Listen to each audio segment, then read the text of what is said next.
Cette exposition, elle a un sujet plutôt atypique, en tout cas intriguant, puisqu'elle va nous parler de voitures étranges, presque un peu fous, de tenter de réunir deux univers qui semblent ne rien avoir en commun, qui semblent seulement, puisque l'automobile se révèle ici être une véritable muse pour les plus grands photographes qui l'ont immortalisée sous toutes ses coutures. Et ce qui est frappant ici, eh bien, c'est de voir que depuis son invention, l'automobile a constitué un objet de fascination pour le photographe.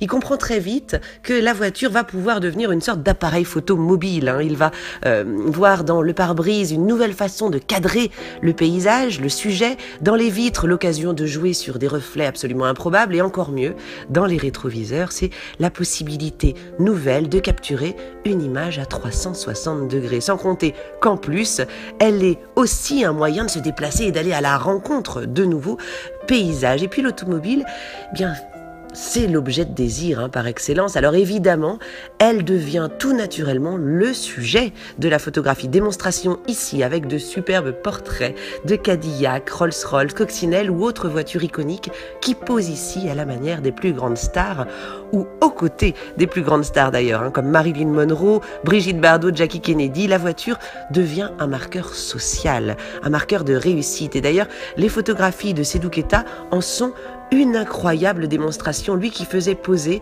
des familles africaines devant des voitures pour attester de leur statut. Un face-à-face assez édifiant avec les poses des vedettes hollywoodiennes. À chaque virage en épingle du circuit de la visite, eh bien, les œuvres se révèlent en trompe-l'œil, un petit peu comme pour nous faire ressentir la frénésie d'un road trip artistique. L'automobile, c'est aussi la naissance d'une industrie de masse, des rouages, des chaînes de montage, des usines qui poussent un peu partout.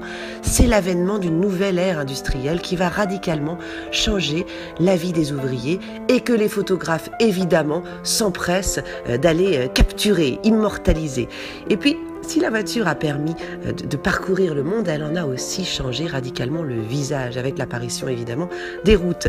Et aujourd'hui, plus que jamais, avec la montée d'une conscience écologique nouvelle, une forme de « je t'aime moi non plus » qui nous frappe, là encore ici, avec notamment cette photographie sidérante de Peter Lipman qui nous présente une voiture d'après-guerre complètement ensevelie par la végétation après 40 ans d'abandon. Voilà, la nature reprend ses droits.